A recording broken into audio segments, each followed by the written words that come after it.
I'm Ed Rose, and this is a special edition of Citizen Kane.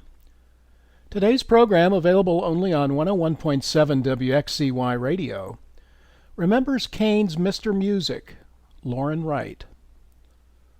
Loren Wright came to the Hilltop in 1956 in one of the great trades in town history when Sheffield and Kane High swapped music directors.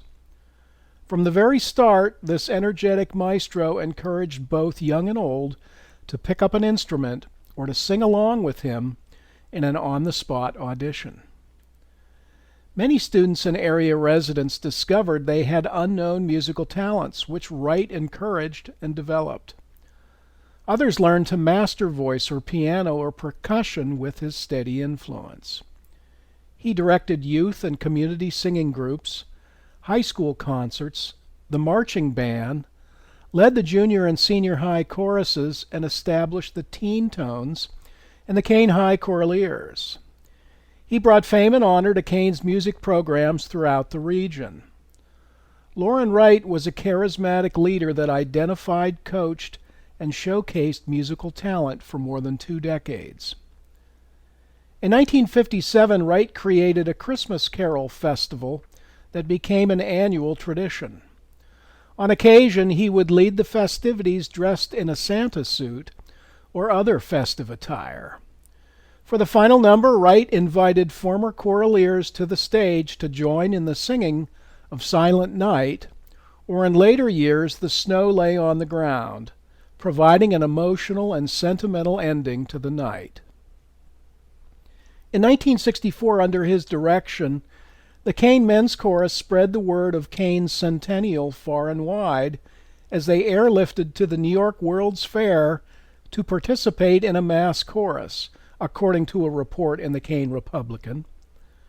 At the fair, they wore centennial neckties along with an assortment of beards.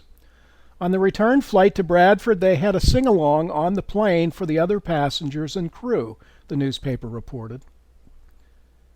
In the 1970s, the Kane High Choraleers made frequent appearances on local Erie TV channel WICU and on WTAJ Altoona.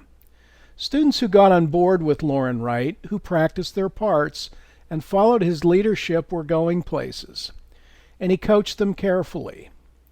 If the camera is on you and you forget the lyrics, just mouth the word watermelon over and over, he said with a smile.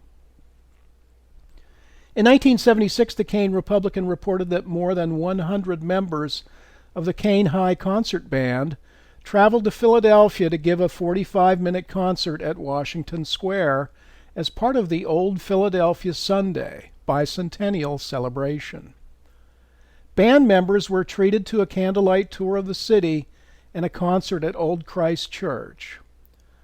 According to the newspaper, Mayor Frank Rizzo sent a personal letter to Loren Wright thanking him for being part of Philadelphia's day of celebration.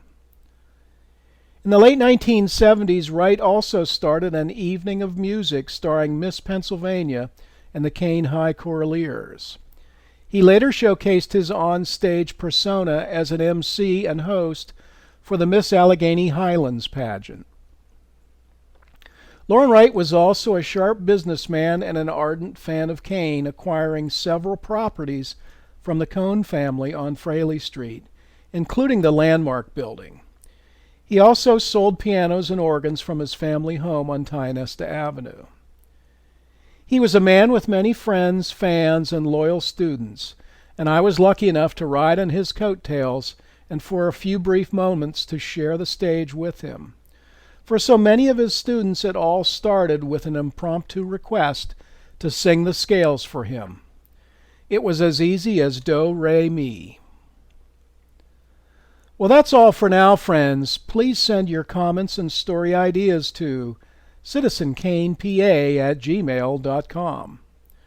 And thank you for listening.